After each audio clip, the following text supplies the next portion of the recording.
اپنے وطن سے غداری سے بڑھ کر اور کوئی جرم اور کوئی گناہ گناؤنا اور کبیرہ نہیں ہو سکتا۔ اپنا یہ گناہ بخشوانے کے لیے میں اپنی جان بھی دینے کو تیار ہوں، لیکن اللہ تبارک و تعالی مجھے اتنی سی مہلت دے دے کہ میں اپنے پاک وطن پہنچ کر ان گناہوں کا کفارہ ادا کر سکوں۔ میں کچھ غداروں کو سولی پر کھڑا کرنا چاہتا ہوں، گناہ نہیں کروں گا، مجھے آزما لے میرے پیدا کرنے والے، میری مدد کو آ اے خدائے بزرگ و برتر۔ اسے یہ سارا جنگل اور کچھ دور کھڑے پہاڑ دھندلے دھندلے سے نظر آنے لگے، جیسے وہ ان کے عکس پانی میں دیکھ رہا ہو۔ تب اسے پتا چلا کہ اس کے آنسو بہ رہے ہیں۔ اس نے کرتے کے دامن سے آنسو پونچھ ڈالے، وہ لاٹھی ٹیکتا اور کبھی لاٹھی کو گھماتا آگے کو چل پڑا۔ علاقہ پہلے سے ذرا کم دشوار گزار ہو گیا تھا، ٹیلے اور ٹیکریاں اور چٹانیں ایک دوسرے سے کچھ دور دور ہو گئی تھی۔ اس صغیر کو یہ فائدہ ہوا کہ چلنے میں سہولت پیدا ہو گئی اور بار بار دائیں بائیں مڑنا کم ہو گیا، جس سے فاصلہ بھی گھٹتا گیا۔ دن اسی طرح چلتے چلتے گزرتا جا رہا تھا اور سورج اپنا سفر طے کر رہا تھا۔ سورج دور سامنے والی پہاڑی کی چوٹی کے قریب چلا گیا۔ صغیر کو باتوں کی آوازیں سنائی دینے لگی، وہ رک گیا اور آہستہ آہستہ آگے بڑھنے لگا۔ اس کے سامنے لمبی چٹان تھی جس پر گھاس کی ایک پتی بھی نہیں تھی، کیونکہ چٹان پتھریلی تھی۔ اس کے دائیں اور بائیں سے گزرا جا سکتا تھا۔ صغیر اس چٹان تک پہنچ گیا اور چٹان کی دوسری طرف سے اٹھتی ہوئی آوازیں سننے لگا۔ ان آوازوں میں عورتوں کی آوازیں بھی تھیں۔ صغیر نے پہلے تو یہ سوچا کہ یہ اس پہاڑی علاقے کے رہنے والے مزدور پیشہ لوگ ہوں گے اور اپنے بیوی بچوں کے ساتھ تلاش روزگار میں شہروں کی طرف جا رہے ہوں گے۔ پہاڑی علاقوں کے رہنے والے لوگ اسی طرح نقل مکانی کرتے ہی رہتے تھے۔ صغیر کو ایک دو بچوں کی آوازیں سنائی دی۔ اس نے سوچا کہ ان غریب اور نادار لوگوں سے اسے کوئی خطرہ نہیں ہو سکتا، لیکن احتیاط پھر بھی لازمی تھی۔ وہ چٹان کے ایک طرف چل پڑا اور جہاں چٹان کی ڈھلان تھی وہیں آگے جانے کو راستہ بھی تھا۔ صغیر ڈھلان پر لیٹ گیا اور آہستہ آہستہ اوپر کو رینگنے لگا۔ وہ دیکھنا چاہتا تھا کہ یہ کون لوگ ہیں۔ اسے بڑی اچھی طرح نظر آ گیا، وہ خانہ بدوش تھے۔ اس چٹان سے آگے ٹیکریوں اور چٹانوں میں گری ہوئی خاصی کشادہ جگہ تھی، جس کے ایک طرف چھوٹا سا تالاب تھا، اس میں پانی بھرا ہوا تھا۔ باقی جگہ ہموار تھی، جہاں خانہ بدوشوں نے 5-6 خیمے لگا رکھے تھے۔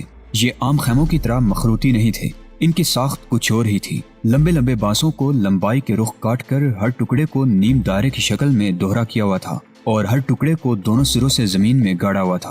اوپر بوسیدہ سے ترپال اور موٹے کپڑے ڈال کر خیمے بنا لیے گئے تھے۔ 12-14 آدمی تھے، کچھ اتنی ہی جوان اور 1-2 بوڑھی عورتیں تھیں اور کچھ بچے تھے۔ ایک طرف 6-7 گدھے بھی بندھے ہوئے تھے۔ ان لوگوں کو بے ضرر جان کر صغیر سرکتا ہوا چٹان سے اترا اور ایک طرف سے گزر کر آگے چلا گیا۔ خانہ بدوش اپنے اپنے کاموں میں اور گپ بازی میں لگے رہے۔ اولک نرچن، صغیر نے جوگیوں اور سادھوؤں کی طرح صدا لگائی، رام بلی کرے گا، اوم اوم سچ ہے، رام بلی کرے گا۔ تمام خانہ بدوشوں نے اس کی طرف دیکھا اور سب خاموش ہو گئے۔ صغیر نے ہاتھ اوپر اٹھایا جیسے انہیں آشیرواد دی ہو۔ آؤ جوگی مہاراج، ایک خانہ بدوش نے اٹھ کر کہا۔ دھنیہ واد، آؤ آؤ یہاں براجل۔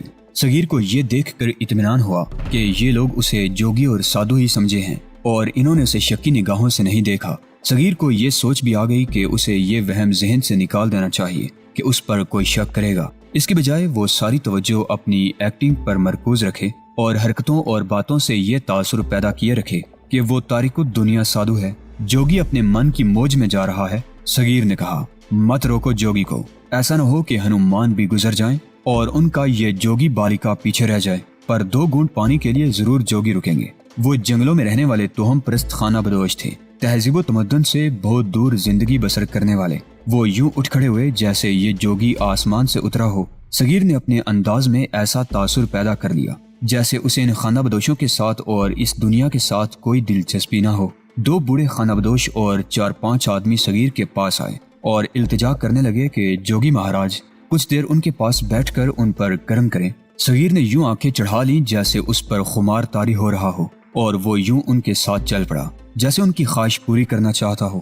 خانہ بدوش اسے ایک خیمے میں لے گئے اور حکا اس کے آگے کر دیا۔ صغیر سگریٹ تو پیا کرتا تھا لیکن بہت کم۔ وہ انڈین انٹیلیجنس کا بڑا پکا اور تجربہ کار ایجنٹ تھا۔ اسے ٹریننگ دی گئی تھی کہ کسی نشے کو عادت نہیں بنانا، کیونکہ نشہ ہر جگہ نہیں مل سکتا اور بعض ایجنٹ صرف نشے کے عوض اپنا راز فاش کر دیتے ہیں۔ صغیر نے اس ٹریننگ کے مطابق سگریٹ نوشی کو عادت نہیں بنایا تھا۔ اس نے سگریٹ کا آخری کش شملہ سے فرار سے کچھ دیر پہلے لگایا تھا۔ اب حکا اس کے سامنے آیا تو اسے تمباکو نوشی کی طلب محسوس ہوئی، لیکن اس نے سر ہلا کر ہاتھ سے اشارہ کیا کہ حکا اس کے آگے سے ہٹا لو۔ صغیر کو یہ شک ہوا تھا کہ یہ لوگ حکے میں تھوڑی سی چرس ڈال کر پیتے ہیں اور سب لوگ جانتے ہیں کہ جوگی، سادھو اور سنیاسی بھی چرس کے عادی ہوتے ہیں۔ صغیر نے شراب بہت پی تھی، لیکن چرس اور افیون جیسا نشہ کبھی نہیں کیا تھا۔ اس نے اب حقے کی طلب پر قابو پا لیا اور اپنے سامنے سے حقہ ہٹوا دیا۔ اسے پوری طرح ہوش میں رہنا تھا اور یہ جائزہ لینا تھا کہ یہ لوگ کس حد تک سادہ اور پسماندہ ہیں۔ سورج پہاڑی کے پیچھے چلا گیا تھا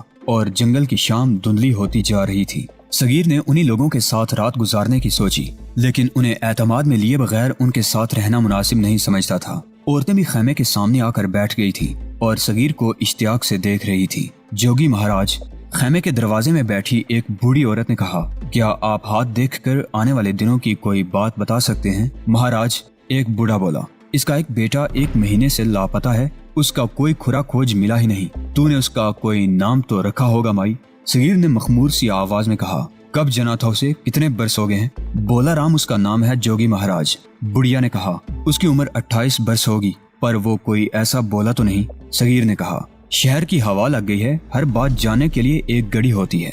بولا رام کا ستارہ رات دیر سے اوپر آئے گا، صبح بتاؤں گا۔ اگر تیرا دل پرچانا ہوتا تو کہہ دیتا، مائی غم نہ کر، تیرا بیٹا آ جائے گا، صبح بتاؤں گا، پر یہ ہمارے من کی موج ہے کہ رات ادھر ٹھہریں گے یا نہیں۔ اس بڑھیا کے ساتھ کئی اور آوازیں آئیں کہ مہاراج آج رات ادھر ہی گزارو۔ صغیر نے دیکھا کہ اس کے سامنے ترپال کا ایک ٹکڑا پڑا تھا اور اس پر کم و بیش 6 انچ لمبی سوئی پڑی تھی۔ اس کے ناکے میں موٹا داغا تھا۔ ترپال کے 2 ٹکڑوں کو اس موٹی اور لمبی سوئی سے سیا جا رہا تھا۔ صغیر کے دماغ میں ایک بات آ گئی، اس کے پاس جو چاقو تھا اسے اس نے مقناطیس پر اتنا زیادہ رگڑا ہوا تھا کہ لوہے کے چھوٹے سے ٹکڑے کو 1-2 انچ دور سے ہی کھینچ لیتا اور اپنے ساتھ چپکا لیتا تھا۔ صغیر نے یہ معلوم کرنے کے لیے کہ یہ لوگ کس حد تک جنگلی ہیں، چاقو جیب سے نکالا اور اسے کھولا۔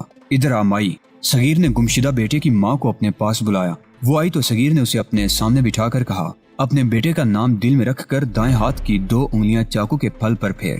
اس بوڑھی عورت نے اپنے دائیں ہاتھ کی شہادت کی انگلی اور درمیان والی انگلی چاقو کے پھل کی چوڑائی کی طرف 1 مرتبہ پھیری اور صغیر نے چاقو پیچھے ہٹا لیا۔ پھر اس نے اوپر دیکھا اور چاقو بلند کر کے اس کی نوک ہوا میں یوں بائیں سے دائیں پھیری جیسے ہوا میں کچھ لکھا ہو۔ بولے، صغیر نے بلند آواز سے کہا، اپنی ماں کے پاس واپس آئے گا؟ تیرے من میں ماں کا پیار ہے یا نہیں؟ صغیر نے دیکھ لیا تھا کہ سوئی کہاں رکھی ہے، اسے 1-2 ہاتھ ہی دور تھی۔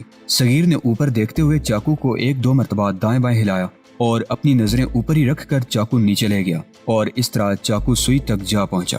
سوئی ٹھک کی آواز پیدا کرتی چاقو کے پھل کے ساتھ چپک گئی۔ صغیر نے چونک کر ادھر دیکھا۔ صغیر کو یہ تو معلوم تھا کہ سوئی چاقو کے ساتھ لگ جائے گی، اس لیے اس نے سوئی کی طرف توجہ نہ دی بلکہ ان خانہ بدوشوں کا رد عمل دیکھنے لگا۔ جو ہی سوئی چاقو کے پھل کے ساتھ آ لگی، اسے خانہ بدوشوں کی دبی دبی آوازیں سنائی دی جیسے وہ سب حیرت زدہ ہو گئے ہوں۔ پیار ہے مائی، صغیر نے کہا، نہ ہوتا تو یہ سوئی چاقو کو اپنی ماں سمجھ کر اس کے ساتھ نہ لگتی۔ اب یہ کل بتائیں گے کہ تیرا بیٹا کب تک آ جائے گا۔ صغیر نے ان خانہ بدوشوں کے چہروں کو خاص طور پر دیکھا جو خاصی عمر کے ہو گئے تھے۔ صاف پتہ چلتا تھا کہ یہ جنگل میں ہی پیدا ہوئے اور جنگل میں بوڑھے ہو گئے ہیں، انہیں مقناطیسی قوت کا کچھ علم نہیں۔ صغیر مطمئن اور مسرور ہو گیا۔ اس کا مسئلہ صرف یہ تھا کہ رات گزارنی تھی۔ بوڑھے خانہ بدوشوں نے صغیر سے پوچھا کہ مہاراج کھائیں گے کیا؟ صغیر نے ان سے پوچھا کہ وہ کیا کھاتے ہیں؟ ہماری کیا پوچھتے ہیں جوگی مہاراج، ایک بوڑھے نے جواب دیا۔ زمین پر کوئی ہلتی جلتی رینگتی چیز نظر آئے ہم پکا کر کھا لیتے ہیں، سانپ مل جائے تو اس کا سر کاٹ کر پھینک دیتے ہیں اور باقی سانپ پکا کر کھا لیتے ہیں۔ اپنا کوئی گدھا یا گدھی مرنے لگے تو اس کی گردن کاٹ کر اور کھال اتار کر کھا لیتے ہیں۔ خرگوش اور گیدڑ تو ہماری عام غذا ہے۔ مہاراج بتائیں کیا کھانا پسند کریں گے؟ ہم اپنی مرضی پسند سے کچھ نہیں کھا سکتے۔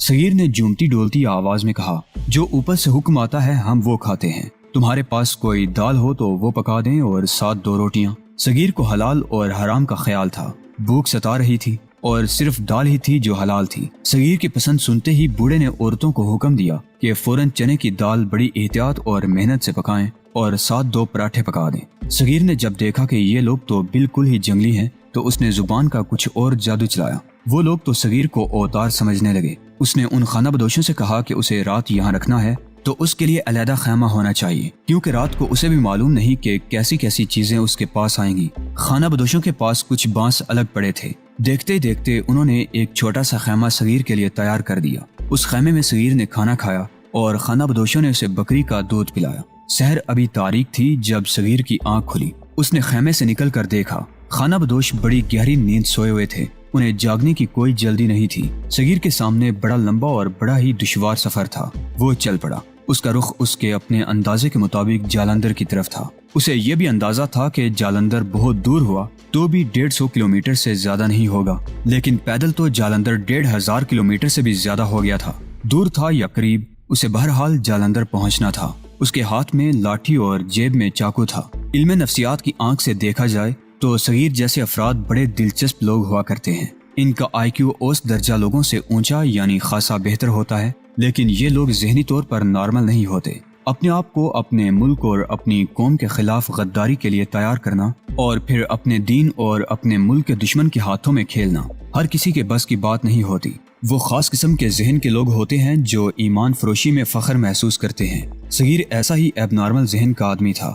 وہ تو پکا غدار اور دشمن کا ایجنٹ اور بڑا ہی سرگرم ایجنٹ بنا ہوا تھا، لیکن جذباتی جھٹکا پڑا تو فوراً اپنے مقام پر واپس آ گیا اور غداری پر لعنت بھیج کر اپنے آپ کو اس اذیت اور غیر یقینی صورتحال میں ڈال دیا جس میں سے وہ گزر رہا تھا، اور روح کی طاقت استعمال کر کے بھی اس صورتحال سے نکلنے کی کوشش کر رہا تھا۔ امبالہ میں اس نے دیکھا کہ ایک لڑکی عصمت فروشوں کے جال میں آئی ہوئی تڑپ رہی ہے اور وہ اپنی عصمت کو داغدار ہوتا نہیں دیکھ سکتی۔ صغیر سے اس کی ملاقات ہوئی۔ صغیر تو خود بہت بڑی اور خطرناک مصیبت میں پھنس گیا تھا، لیکن اس نے اپنے انجام کو نظر انداز کر کے اس لڑکی کی مدد کرنا اپنا فرض سمجھا اور پھر اپنے آپ کو خطرے میں ڈال کر لڑکی کو ایک باعزت ٹھکانے پر پہنچا دیا۔ اس نے یہی حرکت شملہ سے بھاگ کر جنگل میں کی کہ ایک لڑکی جو ڈاکوں سے بھاگ آئی تھی اسے ساتھ لے کر چل پڑا اور بہت بڑا خطرہ مول لے لیا۔ یہ تھی تو بہت بڑی نیکی، لیکن نارمل ذہن کے لوگ ایسی نیکی کم ہی کیا کرتے ہیں۔ جو شخص خود مصیبت میں پھنسا ہوا ہاتھ پاؤں مار رہا ہو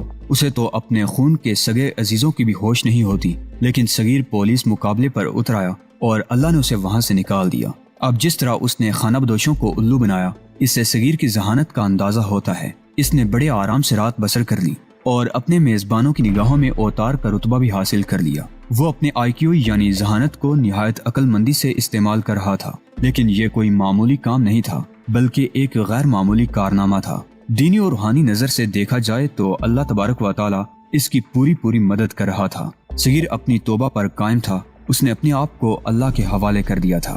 سورج طلوع ہوا تو وہ خانہ بدوشوں کے ڈیرے سے بہت دور جا چکا تھا۔ خانہ بدوش جاگے تو 2-3 آدمی سب سے پہلے اس چھوٹے سے خیمے میں گئے جہاں ان کا جوگی مہاراج سویا تھا۔ وہ انہیں نظر نہ آیا۔ انہوں نے دوسروں کو بتایا۔ خانہ بدوشوں کے بزرگوں نے کہا کہ ابھی واپس آ جائیں گے، ندی میں اشنان کرنے گئے ہوں گے۔